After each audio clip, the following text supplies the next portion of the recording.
Welcome to Between Over and Next with your hosts, Holli and Robert, a happily married couple who explore the space between what was, what is, and what's to come. From career changes to navigating life's uncertainties, this dynamic duo will empower you to live your happiest life at every age and stage. So, get ready because your journey with Holli and Robert starts now.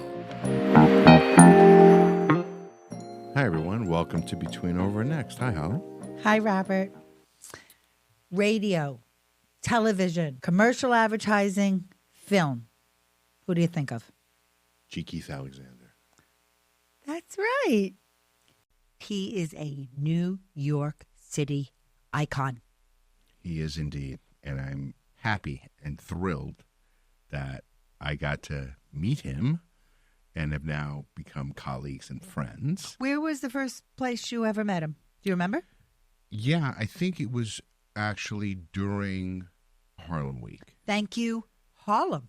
Thank you, Harlem. So it was my second year of Harlem Week. The first year I was with Harlem Week, it was during COVID, so we were all virtual. And then when we came back in person, I got to work with G. Keith on the three major days during Harlem Week, which is Summer in the City, Great Day in Harlem, and Harlem Day, which happens either Grant's Memorial or 135th Street in St. Nicholas. And G. Keith, along with Debbie B., do all the backstage interviews with all the talent and the politicians and the celebrities and people on the street, and really unbelievable experience. And so I got to work with G. Keith and have worked with him since. This is my fifth year, and Harlem Week is celebrating its 50th year. So I'm thrilled and honored to be a part of that and to have gotten to know G. Keith during that time.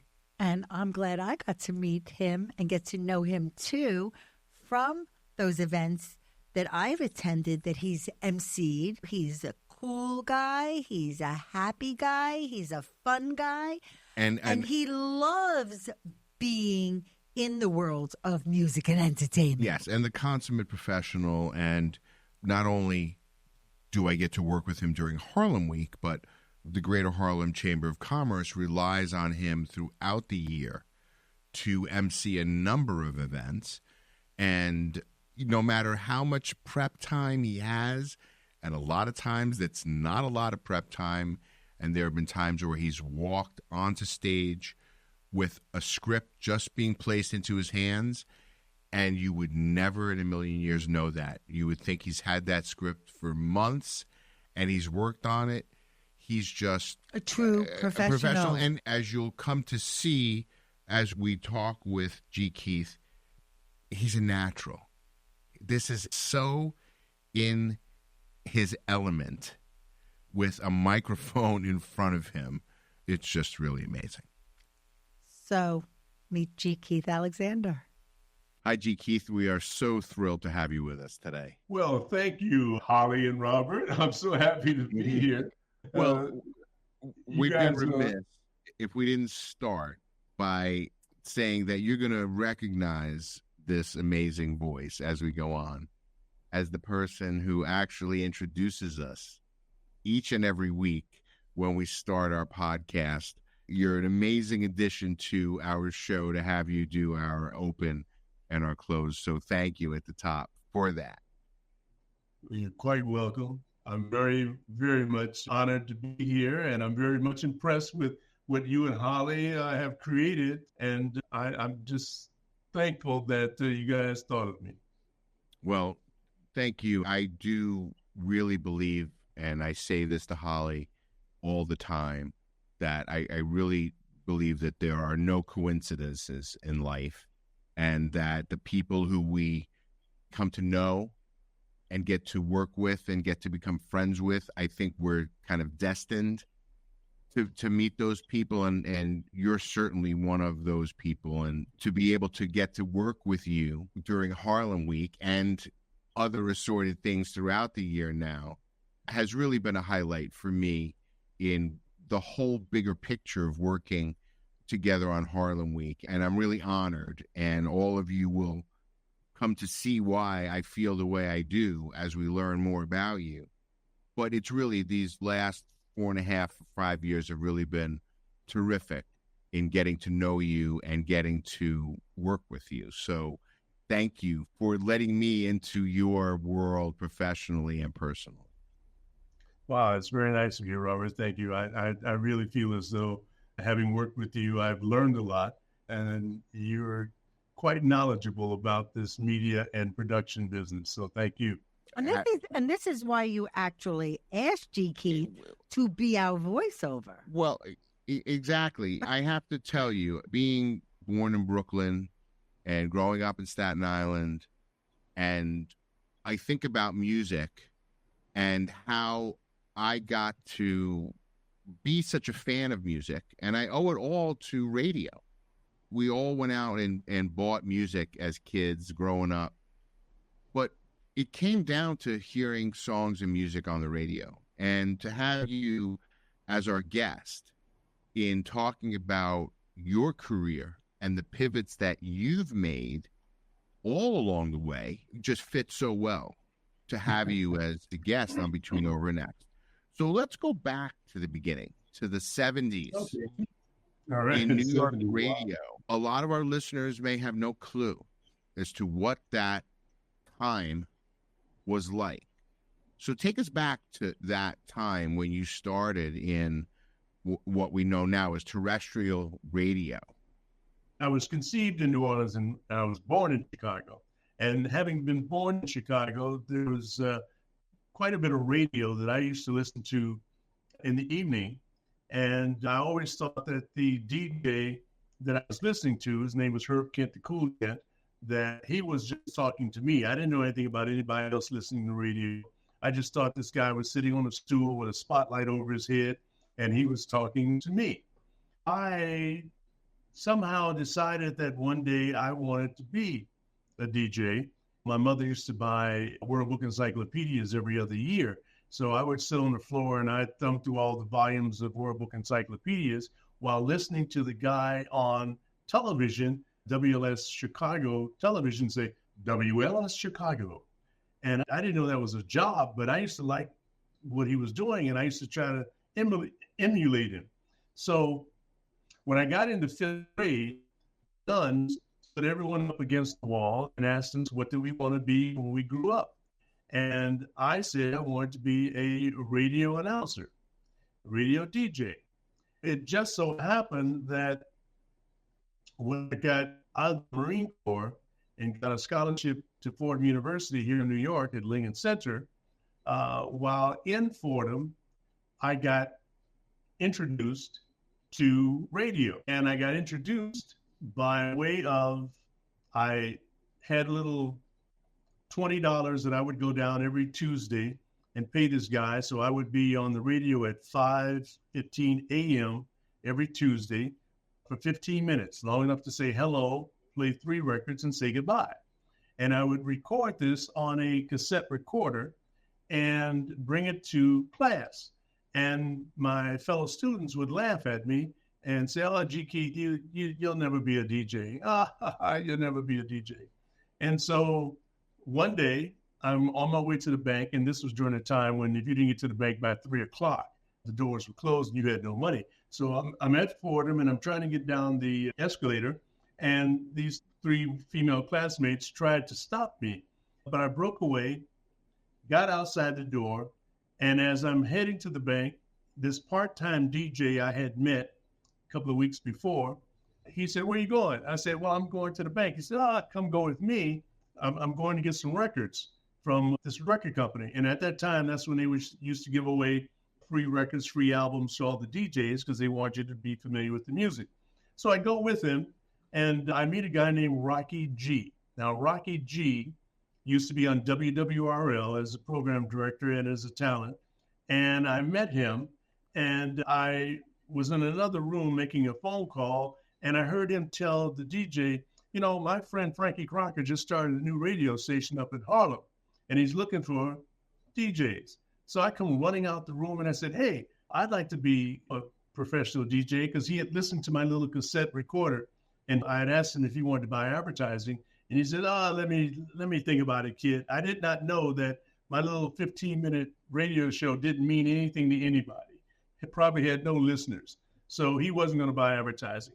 But when I told him I wanted to be a DJ on big time radio, he picked up the phone immediately.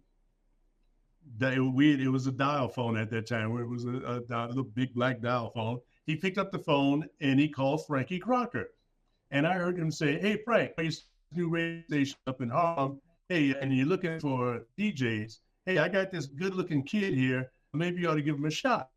So Frankie said, "Okay, we'll have him come up to the station at 4 o'clock on Thursday," or whatever day it was. So I go up there, and that's where I meet Frankie Crocker for the second time, because I'd met him one other time in the park, taking pictures with him. But the second time that I met him was when he hired me. Now, I'm editing the story, but that's how I got into radio. And when he said to me, "You're going to be my music librarian. You're going to take care of the music library. And when I come into the radio station at 4 o'clock, I want you to be standing at the door with my records and the copybook." The copybook was where, at that time, we used to read commercials live from the copybook. So when he came in, I'd be standing there with the records and the copybook, and he'd take them and go in and he'd start his show.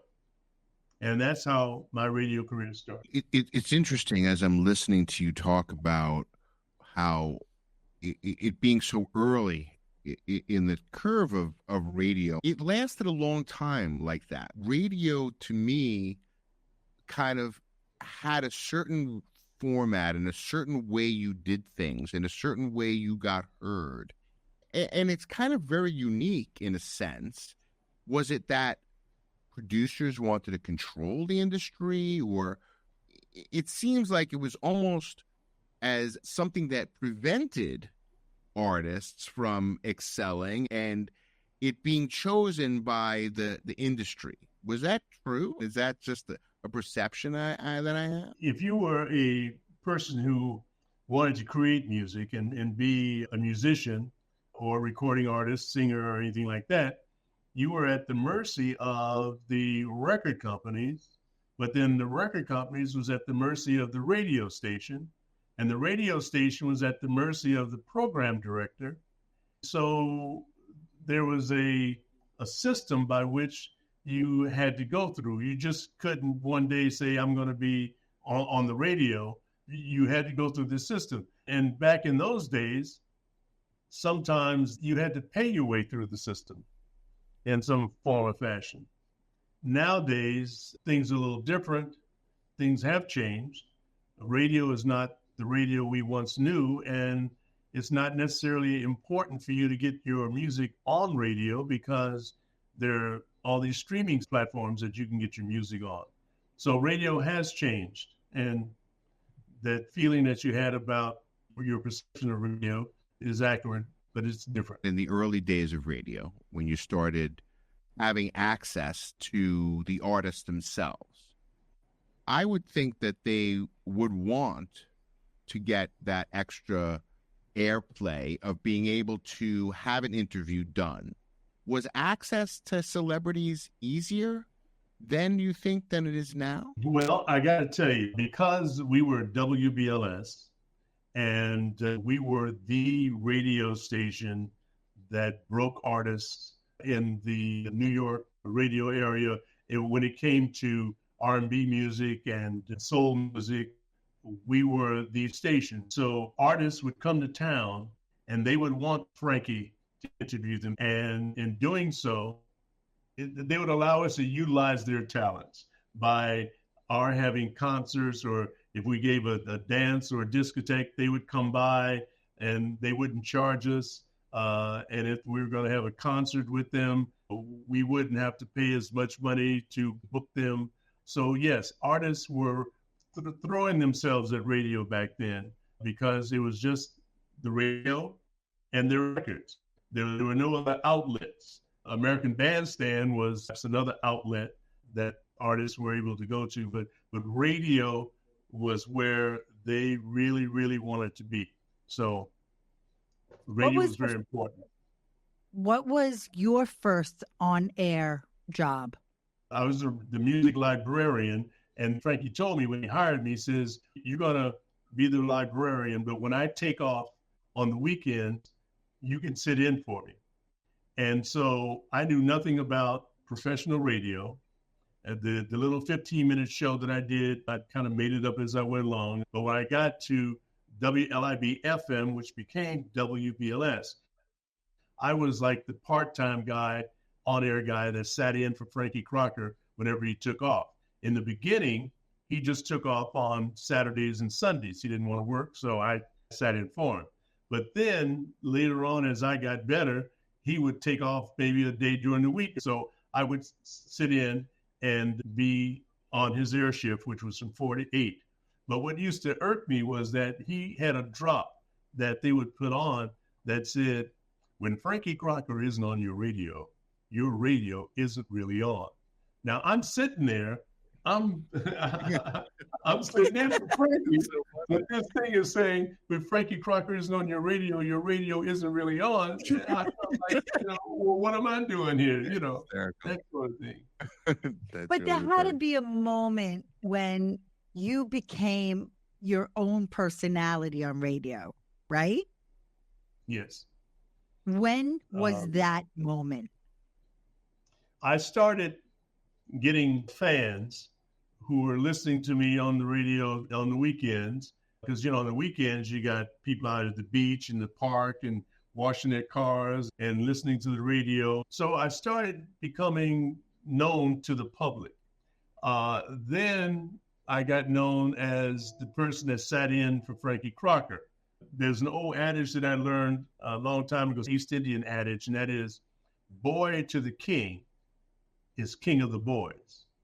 So because I sat in for Frankie Crocker and I was like his assistant, all the other people that worked at the radio station, Vi Higginson, Kenny Webb, Johnny Allen, Al Rogers, Lamar Renee, they sort of took instructions for me, because Frankie would then give me the instructions to give to them. So I was seen as part of the management, so to speak. So as I'm coming into my own, I started producing dances, we call them discos then, and I started producing those with Frankie. So now the record company started calling me Frankie's boy. So I started getting popular that way. Then I got a call from one of the talent agencies one day for me to do a voiceover for one of the hair products. I did that, and they would play the commercial on WBLS. So Frankie didn't quite like that too much, that my voice was on this ad.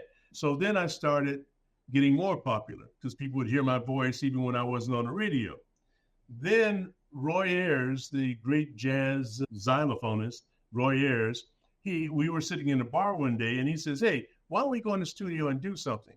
So before Barry White hit the airwaves, I went into the studio with Roy Ayers, and I did something called Sneakers. And it was on the Polydor label.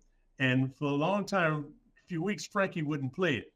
He wouldn't play it. Then finally, he played it. So now people are hearing me. I'm becoming an artist, okay? So now Frankie is starting to think, well, maybe he has created something that might be out of his control. Did you sense those pivots that were happening? Because it seemed like that happened fairly quickly. It did happen quickly. One thing I left out was, after I got hired over at WBLS, about 3 months before that, I used to sell 8x10 glossy pictures in front of the Apollo Theater. So I used to be a street merchant selling the 8x10 glossies of the photos of the artists who were at the Apollo during that week. And sometimes James Brown and the Temptations were in town. Me and my mentor, Alton Collier, we'd make like $700 cash. So the Apollo Theater used to chase us from the front, and we'd run around the back and catch the people coming out the back door. So now, 3 months later, when I get hired at WBLS, I get a call from the Apollo Theater to come and be the MC for the Temptations and Spinner show for a week at the Apollo Theater. Wow. Sometimes 2 shows a day, sometimes 3 shows a day. and I was the MC. It got to the point people started telling me Frankie was jealous. I love Frankie because Frankie gave me my start, and we worked together. And if it wasn't for him, I wouldn't be where I am now. But he started getting a little jealous from what people were telling me. And then from there, he thought he would sort of get rid of me. And that was when some people from Chicago called in and said, hey, we have a radio station in Chicago, and we'd like for you to program the radio station, Frankie. So Frankie decided, you know what, G. Keith is from Chicago.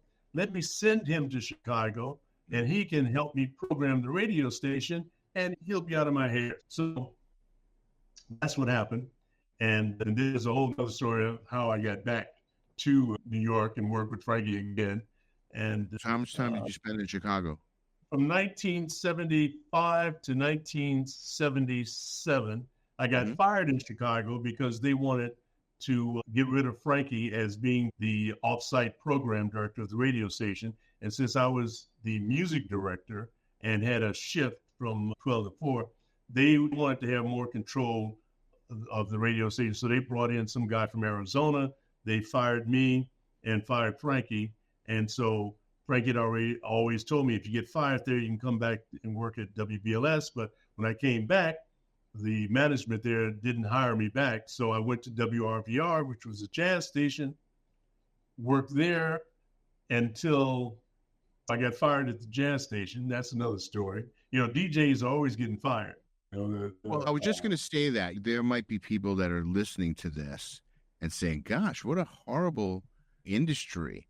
But that was part of the culture. And a lot of times the firings were to big news, and they did something and they were fired. And then a year, 18 months later, they were hired back by the same radio station, probably different program director or station manager. It seems at that time that all this radio talent was just kind of flowing back and forth between radio stations.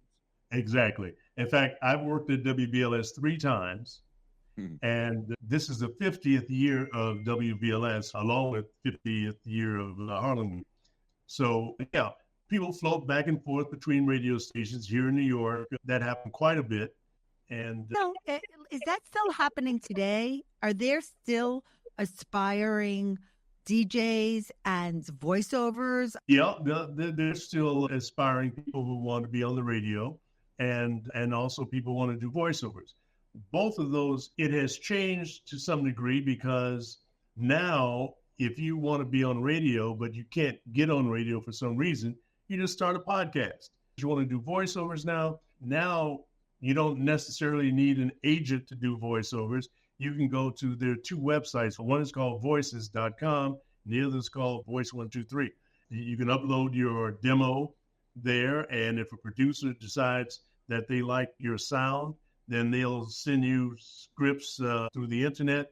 And when you get your scripts, you can have your microphone at home and your software, and you can record the scripts and send them back to the producer. And if they like the way you sound, then they'll hire you right off of the internet to do work for them. You got the union work and you got the non-union work now.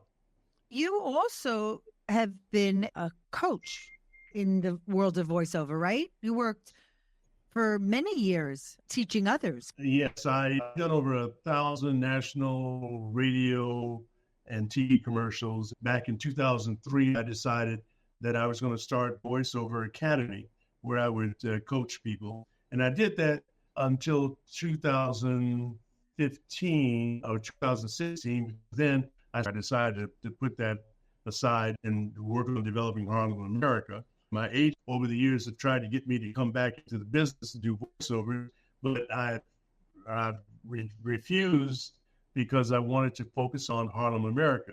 However, during that period of time, for about 20 years, I was the announcer for the Apollo Theater's galas, spring galas, and then I've done announcing for the Urban League and for Oprah Winfrey and people like that. But that's my announcing gigs as opposed to doing actual voiceovers for national products.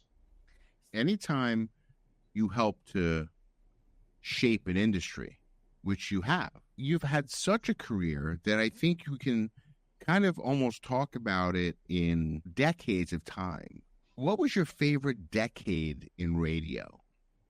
I'd say my favorite decade had to be during the 80s, from 78 through 86. That was really the real highlight of where I really became G. Keith Alexander on the radio. And I'll tell you why that is. In 1978, when I got fired from WRVR, I decided that, okay, you haven't seen the last of G. Keith Alexander yet. And I heard that they had just started this radio station. It was a mellow music radio station, and they had just started it, and they only had one guy on there that knew anything about disco music. And disco had just come into being, and this was 1978, July 1978. It was called WKTU. And WKTU had one guy on there, Paco. And I still remember his voice. I was 16 years old. Really? It was a great time. So when I got fired from RVR, I called up WKTU and I said, hey, I'm G. Keith Alexander. I'd like to work over there with you guys. So the general manager had me come over, and he says, all right. So he hired me. And I think the first gig they gave me was overnight. And then about 3 weeks later, I went to New Orleans to visit my family, and I got a phone call. And he says, hey, it seems like you're the only guy around here that's really played this type of music before. So we're going to give you a slot from 10 a.m. to 2 p.m., middays. I said, great, fantastic. So during that period of time, I became known as the Disco Kid. I was out roller skating every night at some of the well-known roller skating rinks. I was in discotheques just about every night. And there was this one place called Regine's. It was a private club on Park Avenue. And I became the person that Regine would have host all of her private parties. Whenever she'd have the celebrities, the politicians, the people from the news outlets, the gangsters, they would all be in Regine's. Sometimes the gangsters would send the politicians a bottle of champagne, and they were all friendly inside the club. But when they got outside the club, they act like they didn't know each other or didn't associate with each other. But I was always the guy who hosted the private parties. So I got a chance to meet a lot of celebrities. I met Brooke Shields when she was 16 years old, and they said, G. Keith, we have somebody over there we'd like for you to meet. She's going to be very big one day. I said, oh, okay. I didn't know who they were talking about. They took me over. They introduced me to Brooke Shields and her mom. Then one day I'm walking into Regine's, and the maitre d' says, G. Keith, Miss Diana Ross is in the house. Would you like to meet her? I said, oh, sure. Okay. Sure. So I'm figuring out, how am I going to be memorable to Diana Ross? So as I'm walking over, I decided that I knew what would make me memorable. And so when they introduced me to her, she was sitting down. So I just kind of knelt down on one knee, and we talked for a little bit. And I said, I never liked the Supremes. And she looked at me, and I said, well, I used to go visit this young lady just about every day. And when I'd go visit her, she'd have this record on called Baby Love, Baby Love. And that's all she would play all the time. That's why I didn't like the Supremes. Well, she didn't like that too tough, of course. A couple of weeks later, I'm at the radio station, and I get a call and saying that Diana Ross had this album out called I'm Coming Out. Remember that record? Oh, yeah. It was a double album set, and she had a blouse that was kind of tied at the waist, and she had on these short pants, real short pants. When she came to the studio, I interviewed her, and after the interview, I said to Diana, I'd really like to kiss you. Now, there was a room full of people in there. The people that had brought her in, they were standing there. And I said, I really would like to kiss you. I'd like to be able to tell my son one day that I kissed Diana Ross. So she says, oh, okay. Well, she took me off guard. She puckered up her lips like this. And when she did that, I just couldn't bring myself to kiss her on the lips. So I kissed her on the cheek. She was kind of stunned that I didn't kiss her on the lips. She kind of open her eyes like that. And so I didn't do it. But anyway, I then said to her, would you autograph my album? So she opened up the album and she autographed it right across her, you know what, the double album, short pants. She put on there, G. Keith, I like your kiss or something like that. So she left. She was staying at the Sherry Netherland Hotel over on Fifth Avenue. I sent her a box of Peregrina kisses, and she sent me another note back saying, G. Keith, I really love your kisses. I'm starting to feel a little confident now. So then I sent her another note back saying, I'd like to take you out to dinner, and would you meet me at the little village restaurant? Sat maybe about 15 people, and my friend at the record company told me, hey man, this would be the spot to have dinner with her. At the time, she had a Rolls Royce, and her driver was Gloria Gaynor's brother, Arthur. And at the time, I had a Bentley. I didn't want to show off and say, I'll come over and pick you up and take you in my Bentley. I figured she's got a Rolls Royce. She'll drive down, have Arthur drive her down. Well, she didn't RSVP, so I didn't go down there. So the next time I'm at Regine's, they told me Diana is here. When she sees me walking in, she gets up and starts walking away. Oh, no. So that's when it hit me. Well, maybe she went down you stood her up. and I didn't show up. But she didn't RSVP, so I didn't know. So anyway, that's one of my Diana stories. The other part is one night I'm at this roller skating rink, Metropolis, and performing that night was Gene Simmons, Cher, and Sarah Dash, whom I used to go with. And Sarah Dash was from the bell, you know, Lady Marmalade and all that stuff. Mm-hmm. I happened to look over to my right, and two people in front of me was Diana Ross again. And I said, hi, Diana, how are you? And I said, I really, really would like to kiss you. She says, okay. And again, she did that pucker thing, and I couldn't kiss her on the lips. I kissed her on the cheek. She again was stunned, but there were so many people around us, I just couldn't bring myself to kiss those puckered lips like that. So Diana Ross probably thinks I'm a punk, okay? That's great. That's great. So now I got another story that I'll tell you about Aretha Franklin. Mm-hmm. We all love Aretha, the Queen of Soul, but one day, Lena Horne's manager called me and said, Mr. Alexander, would you like some tickets to go see Lena Horne's one-woman show? I said, sure. I said, like 3 tickets, please. He said, sure. So I took 2 young ladies with me. We're sitting in the second row, dead center, looking right at Lena Horne. After the show, her manager comes and said, Mr. Alexander, would you like to go backstage and meet Lena Horne? I said, sure. As I'm approaching Lena Horne, I see she's standing there with Aretha Franklin. So as I get there, the manager says, Ms. Horne, I'd like to introduce you to G. Keith Alexander. And before I could say anything to Ms. Horne, Aretha Franklin says, you're G. Keith Alexander? I said, yes, I am. She says, I used to lay on the sofa. She didn't say sofa, she said couch. I used to lay on the couch with my legs wide open listening to you on the radio. I was so embarrassed because I was standing with Lena Horne, who's so demure looking and everything, and so, you know, so elegant looking. And I'm with the 2 ladies that I'm with, and Aretha says that. I was really, really embarrassed. That's a great story. That's a great story.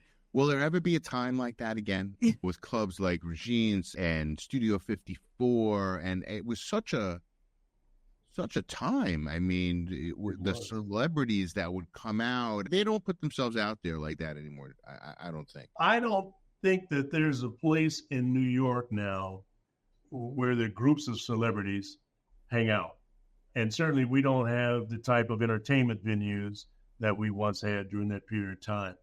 I very seldom run into celebrities nowadays. Usually I have to call on the telephone to book them for my show. But there's no place that I have found as of yet where they hang out en masse. Let's talk about your show.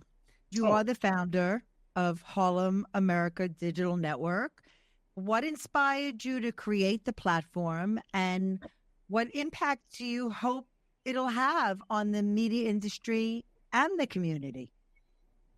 Well, that's a very good question. And just for the listening public, for those who are not aware of Harlem America Digital Network, it is a vibrant platform dedicated to showcasing the rich cultural tapestry and creative expressions originating from Harlem.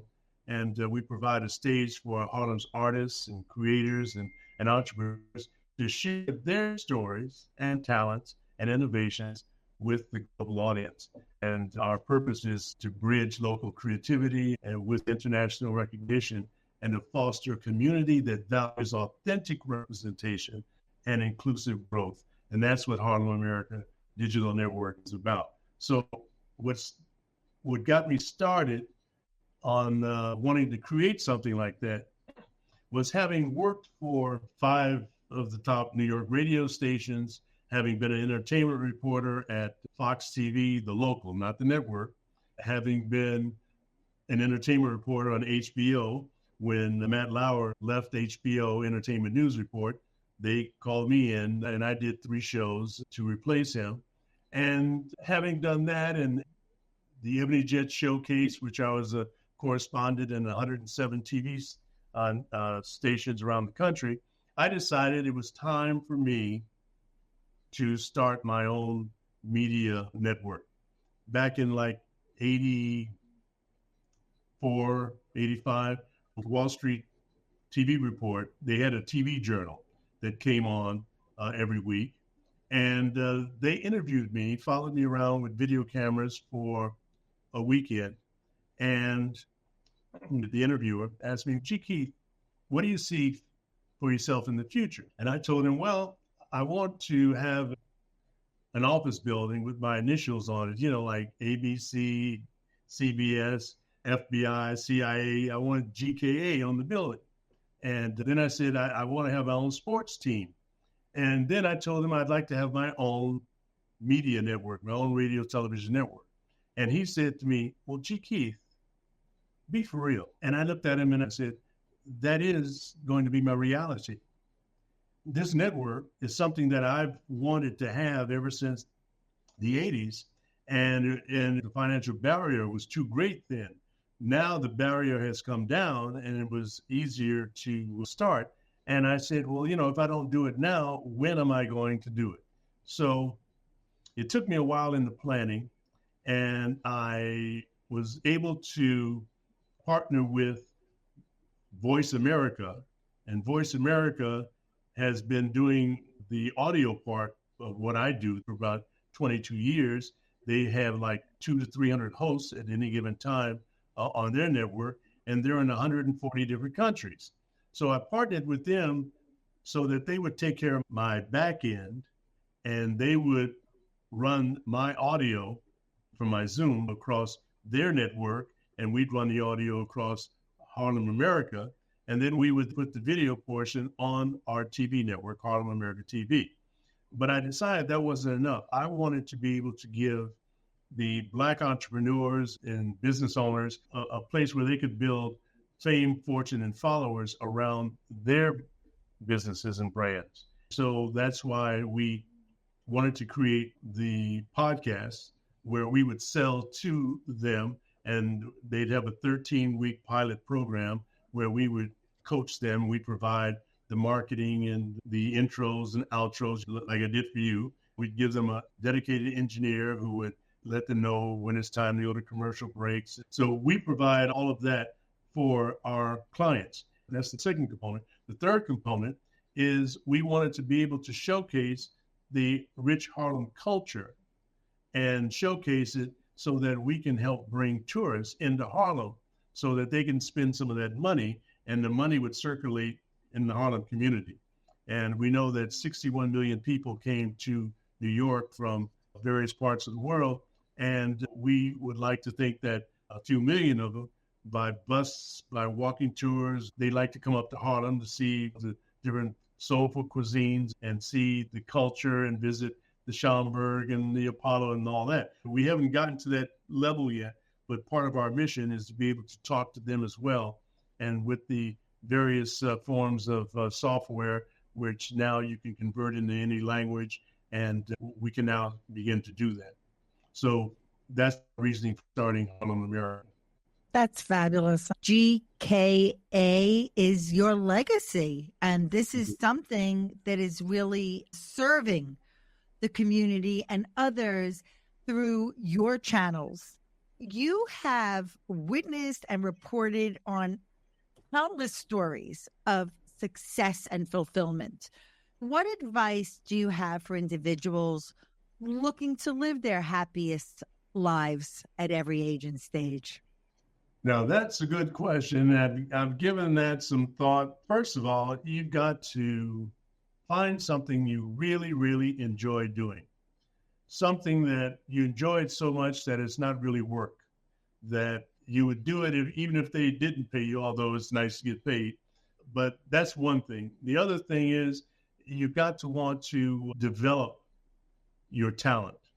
You want to be able to look at what other people are doing and not necessarily copy what they're doing, but you look at it and you tweak it so that it becomes yours. And then you have to have determination. The level of your success is determined by the level of your determination, I always say. So that's what I would tell people, that if you really, really, really want to be happy at what you're doing, it's got to be something that you really enjoy doing, because there are many people, and God bless them, they go to work every day and they hate it. And it translates into misery in their lives and with their family, and they bring it all home, that they hate their fellow workers, they may hate their boss, they don't like the job, so you got to find something you really, really love. We agree with you. 1,000%. So if you could go back and give advice to your younger self in your 20s, 30s, what would you say? What would I say to my younger self? During that period of time in my life, I did a lot of reading. And like I said, when I was younger, I used to read the World Book Encyclopedias. But during the time in my 20s and my 30s, I used to go to Barnes and Nobles, and I'd sit there for hours and look through books, and even books I had no idea that I even had interest in. I'd end up buying them and bringing them home, even though I may not have completely read them. They were books that I thought would help me to become a better person, or books that would give me insight into how successful people carried on their businesses. So that's one thing I would say. Find reading materials that you're interested in and that will help to develop you. And also know that at 20 years old, you don't know it all yet. I'm still learning at the age I am now. Talking about learning, you started in a time where radio, digital content in general was different, was acquired differently. And I remember those days of recording music from the radio on my cassette recorder, and then spending hours stopping and starting and rewinding so I could write the lyrics down. Wow. And now you put on Spotify and magically all the lyrics just appear with every song, and it's right there in front of you. And I think I would never give up, having lived through analog sound, the sound of the needle on vinyl. I still have a turntable upstairs, and I'm sure you have more than one turntable. To have lived through all of the technological changes, how has that been for you, adapting to where we are now? What do you see is the next step for what we're doing? Well, I have taken it all in stride, Robert. Years ago, I remember predicting that they would not have such a need for voice talent. And I remember years ago, I would say, years from now, they're going to have automated voices that will do some of the work that we voiceover artists or voiceover actors, now we call ourselves voiceover actors, do. And then I remember back in 1995, this guy was trying to convince me that records, as we know them, wax records, were going to be obsolete, that everything would be digital. Now, I didn't know what digital was at the time, and I didn't quite believe him, but this guy was adamant about it, that things were going to go digital. As I saw it develop, it wasn't a surprise to me. I just kind of took it in stride. Because I'm such an entrepreneur, and because media is my life, unlike people who perhaps are outside of the media business and they have regular jobs where they may have been, what? I can't believe. Oh, you mean we can do this? They're doing that now? Well, that wasn't me. I believe in the Mark Cuban philosophy, and that is what's new, what's hot, and how can I get there first? So I just kind of rode this wave, and now I'm riding the wave of AI. And I know that you and I spoke about AI some time ago, Robert, but AI had kind of broken out. But now I'm on to, at least 20 or 30 different AI programs. I'm learning as much as I can about AI so I can bring that into my business as well. It's fun for me. It's just part of how I'm wired, that this new technology, I've been following it from the beginning. When the computers came out, I remember like 1980, 87, 88, when the Macintosh came out and the woman on the commercial had the hammer and she walked through this room and threw the hammer at the screen, and it was like the explosion for Macintosh. Well, back in 88, I remember paying $10,000 for my first Macintosh computer, and it only had like 20 megabytes of memory. And then I went out and bought my mother one. I've been following this technology for some time, and nothing surprises me. I think that being able to embrace change is what keeps us going. Like you said, you're wired this way, and it really does have to be part of your makeup in order to be willing to be at what I call the bleeding edge and learning how to do it. They say an entrepreneur takes a big bite and then learns how to chew, and that's really what we do. We kind of figure it out, and we're always thinking about ways in which it can be incorporated into what we've already done and what we've learned. It's just new building blocks on top of the wisdom that comes along with the experiences that we've had. But importantly, it's about the people that come into your life, and we're grateful you've come into ours. I'm curious, is there anyone on your wish list that you want to meet, or any new goals that you want to achieve for what's next for GKA, G. Keith Alexander? I've met so many people. I could give you a list of folks that are just amazing to me, that a guy who grew up on the west side of Chicago, some people might call it the ghetto, that I'm here in New York, and I've been part of what makes entertainment happen in the media capital of the world, the entertainment capital of the world, the financial capital of the world. And I've met so many people in and out of show business. The Harlem America Digital Network is my focus right now. We've got 10 TV channels, 10 audio channels, 10 live stream channels. And my focus right now is trying to either develop content or acquire content and bringing other people who fit Harlem America into the fold.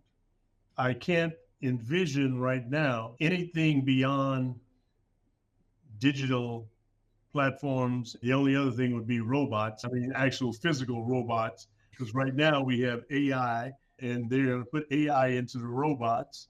So that's the only thing I can envision, and maybe one day I'll own a robot. I love everything that you shared with us, and I think there are certainly moments that happen that can't be created in the digital world. And I'm just fortunate that I was brought into the fold of Harlem Week during a time when things were pretty much upside down and we were in the middle of a pandemic, and the choice was, do we stop having this festival that's been going on for then, which was 46 years?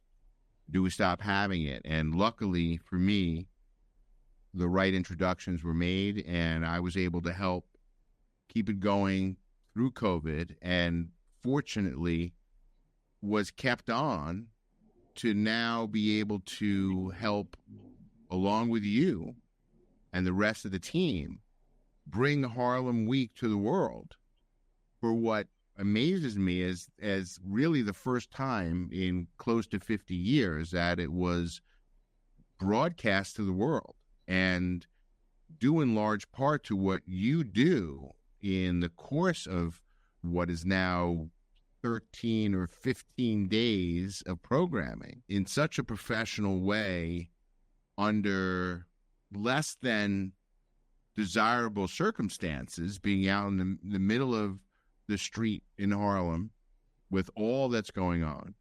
Yet we still produce television right there in the middle of the street. And that just amazes me that we're able to do such a high quality program. And I think what we can attribute that to is the enormous amount of experience that goes into making that happen. And I don't think it could happen with a less experienced team in place. Well, you are certainly a very integral part of making that happen. You're directing and producing the 3 major days, and I know you're involved in more than the 3 major days, but the 3 major days of the Great Day in Harlem at Grant's Tomb, and then the Summer in the City at 135th and St. Nicholas, and then Harlem Day, 135th and St. Nicholas the very next day. It's all due to your making everything that seems chaotic to work very smoothly. If people want to see some of your work, they can go to harlemamerica.com and check out the GHCC channel, the Greater Harlem Chamber of Commerce channel, where Harlem Week is being broadcast on that channel. And also they can go to harlemweek.com and also check out some of your work. So you're a very important part of how the Greater Harlem Chamber of Commerce is able to get their message out to the world. It's a wonderful collaborative experience, and all of the sites that you mentioned will be in the show notes. We really can't thank you enough for being a part of this episode of Between Over and Next. To us, it's always about the power of story. And we really believe that there is so much wisdom and experience and lessons and really the people that you're connected to. Not only our relationship that is newer, but all of the people along the way. Yeah, for sure. G. Keith, thank you so much for being with us today. Thank you for lending us your voice to begin and end each of our episodes. We are truly honored that you will forever be a part of Between Over and Next, and we are thankful for that. Well, the pleasure's all mine, and you guys keep having those great guests and letting the rest of the community, the people who are following you guys, learn from the very intelligent and experienced guests that you have on your show. Thank you, G. Keith, and I look forward to many more years of collaboration with you. It'd be my pleasure. We could have easily gone on for hours and hours of stories that G. Keith could have shared with us, because he is just modest in terms of who he's been in front of. Just absolutely amazing. What is so incredible for me, and I think you feel it too, is there is so much history in Harlem. From seeing names on streets to meeting people who actually knew these historical figures firsthand, spent time with them. And G. Keith has been woven into the fabric of Harlem through all of these decades from his radio career. And I tell you, not knowing, I am sure I listened to him on the radio because I listened to all of those stations growing up in the 70s and the 80s. KTU, 92, KTU with Paco. That was what we listened to. It was absolutely my world back then. And I say it a million times, there are no coincidences. And the fact that I am now friends with this man and have worked with this man professionally, and having had so much history, I know I have had his voice in my ears in decades past. I love that he gives voice to Harlem. He's an influential person in Harlem. And well respected, and truly one of these people who, when his name gets mentioned, there's always a positive note that follows. Always. Because he's such a good guy, and he's someone that people can depend on, and he's helped out in a pinch, even in the short time that we have worked together over the last 4.5 years. I'm just fortunate to be a part of the team that he's a part of. So I'm looking forward to this Harlem Week and many more. Well, something he didn't mention is that he's host of the show What's Hot. It airs on Friday afternoons at 1 p.m. Eastern. We'll include a link in the show notes. And his guest list are just like A-list. This network features CEOs, entrepreneurs, coaches, doctors, lawyers, experts, thought leaders, entertainment celebrities, and nonprofits. And nobody says no to G. Keith Alexander. He gets everybody, and I am so he already thrilled we got him. I am thrilled that we had him. He has millions of listeners, and we encourage you to become one of his next new fans. I couldn't agree more. And every one of his interviews that he does is terrific. And really delivers on-air fun and engaging entertainment experiences. And that's what it's all about. We can relate to that, can't we? Without a doubt. Without a doubt. So thank you for listening to Between Over and Next. And thanks again. I said it to him, and I'll say it again. We love the fact that he's our voice at the beginning and he's our voice at the end. So thank you to G. Keith for being our guest and for being a part of Between Over and Next forever and ever. Thanks, everyone, for listening, and we'll see you next time. Thanks for tuning in to Between Over and Next. We hope you enjoyed this episode and found it meaningful and insightful. If you value it to be worthwhile, please share it with your friends and family. We would really appreciate it if you could take a moment to write a review for us. Your feedback will help us continue to create content that resonates with you. And don't forget, in the show notes, you can find all the relevant links mentioned in this episode, from accessing free downloads to visiting our website and more. If you have any questions or comments, we would love to hear from you. Simply send us an email. Our email address is hello@hollyandrobert.com. We're always excited to connect with our listeners. So until next time, thank you again for joining us on Between Over and Next. Thank you for listening to Between Over and Next, the podcast that navigates the twists and turns of life with courage, laughter, and a whole lot of inspiration. Tune in every Tuesday to hang out with Holli and Robert on your favorite podcast platform. Visit hollyandrobert.com and follow them on social media to ignite your passion and fuel your dreams.